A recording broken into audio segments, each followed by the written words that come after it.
大家好，咁而家咧就係另一日嘅大概7點鐘左右啦。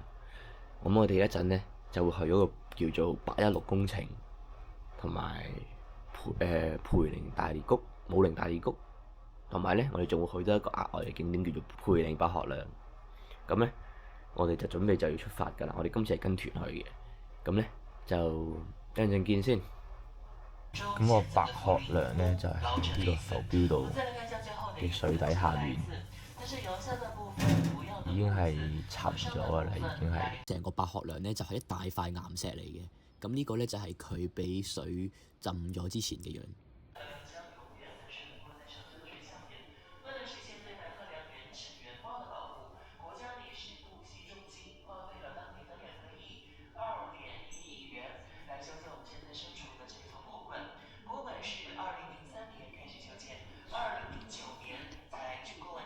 咁呢個咧就係百學良上面雕刻嘅石魚，雖然呢個只係一個模板嚟嘅啫。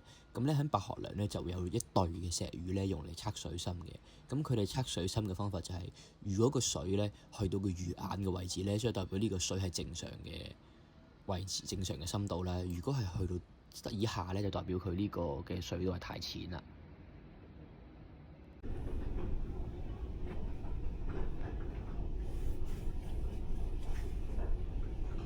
大看见了没有？看见谁？哦，我看见了，看见了，看见了。看了啊，石鱼水标，看了吗？石鱼水标这儿往那。黄色的字石鱼水标黄色。照射在球的时候，上面的有一些石头它就变成黄色的了。这个其实原本的颜色应该是偏黑色的。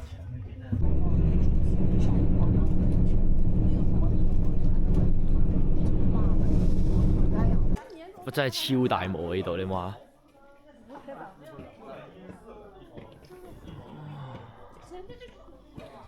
我哋又到咗而家5A 景點加5A 景點武陵山大裂谷，哇！2.5度。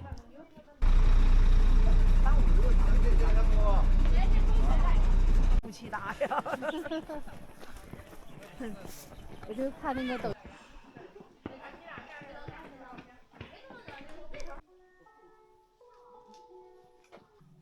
哇！真係呢度真係成個懸崖嚟嘅，垂直應該都有，垂直高度應該有，我諗有200-300米左右，200-300米左右。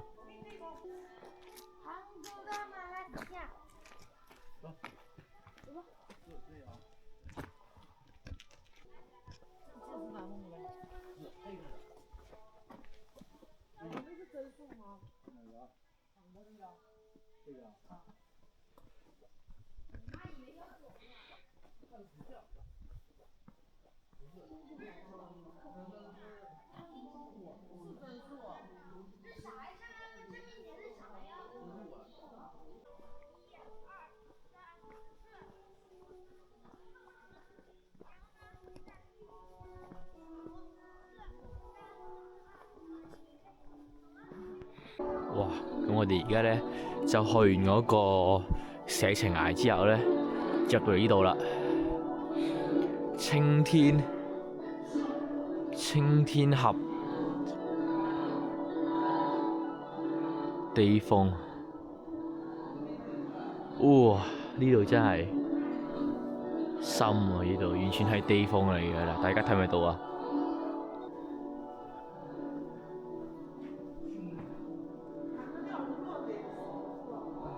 就係開門石講緊就係呢嚿石啦。而家我哋直行向前，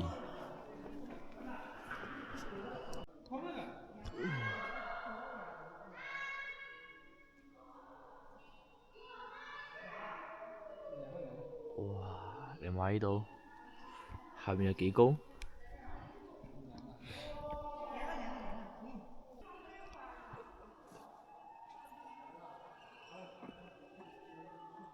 哇！即係高聳入雲啊，真係，完全係非常之壯觀。其實上面可以行，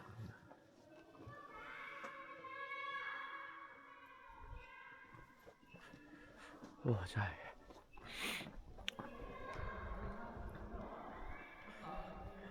〜大家睇唔睇到咧？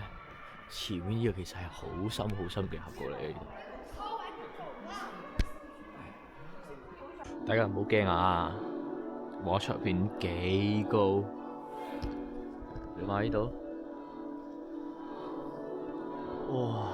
真係一線天啊！真係一個大夾縫。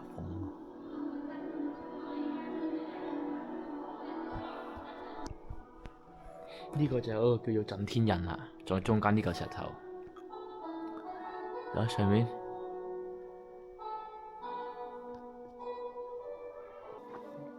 嗰個小洞而家係大概2.5度左右。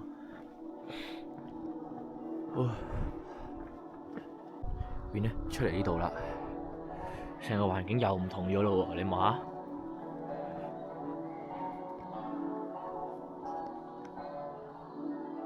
真係好似去咗原始嘅地貌，呢啲好原始地貌嚟嘅，你望下。你望下呢度，我啱發現咧，原來下面咧其實仲有一個古道喎，見唔見到下面啊？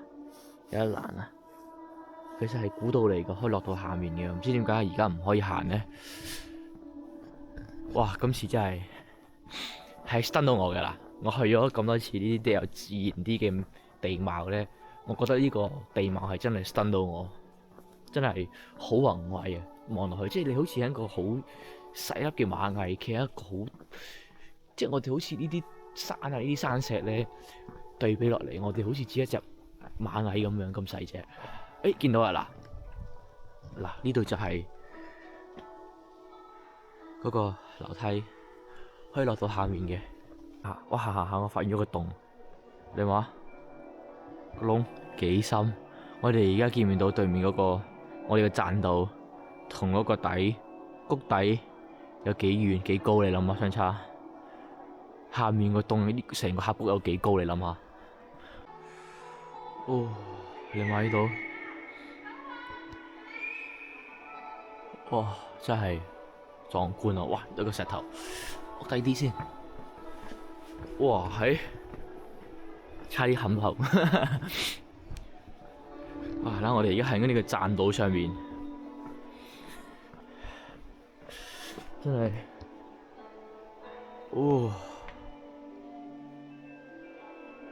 咁我哋咧去完咧呢條棧道之後咧，我哋就去呢個叫做時光隧道啦。而我哋會喺入邊啲地貌嘅變化，見唔見到啊？2億5千萬年前。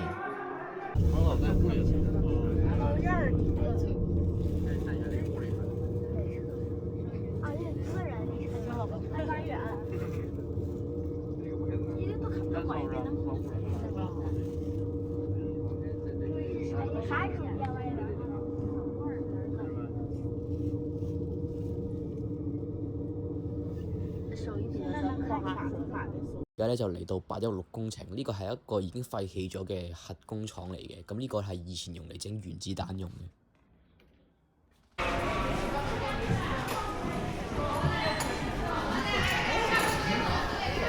咧就坐擺渡車入去睇入邊啲設施啦。咁咧呢個咧喺深山入邊嘅呢個核工廠，你諗下，我哋坐擺渡車都坐咗5分鐘，所以知道入邊呢個核設施係以前隱藏得幾深。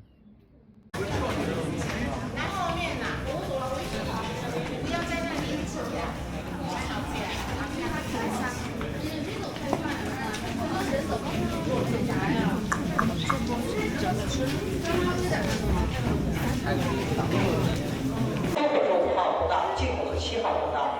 大家先来看看这2个排风洞，当时设计的是2根，蓝色的这个北港坡，绿色的这个高高的矗立在金子山上哈，矗立在山上。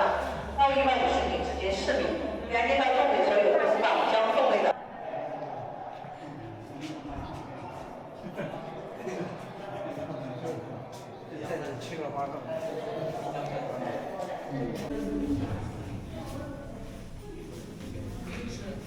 洗澡间。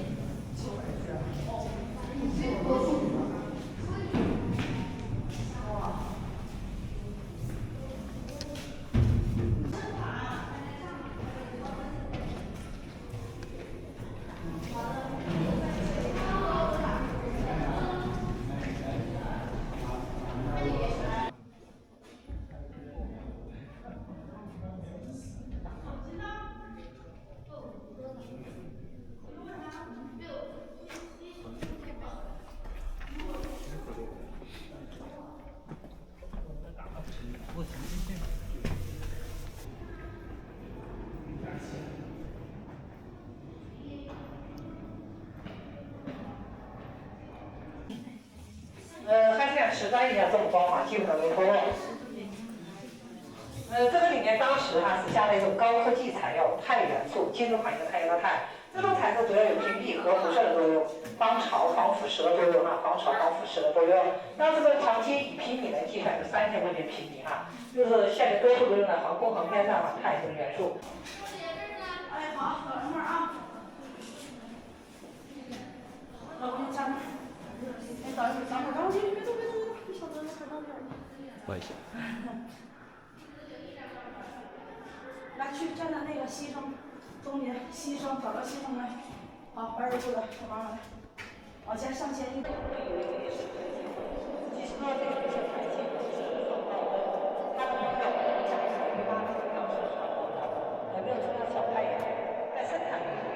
下面和百公里左右的水蒸气上升，整个大气又相当潮湿，如果把上面的空气开启了，温度是相当高的，所以新安这个水蒸气是大气是现在谈的话，可以看到现在这个车这个航空母这个大家看一下70年代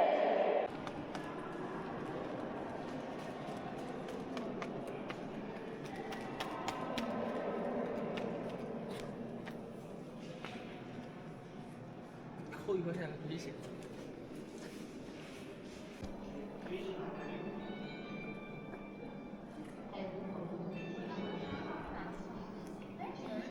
往回走，你看着我。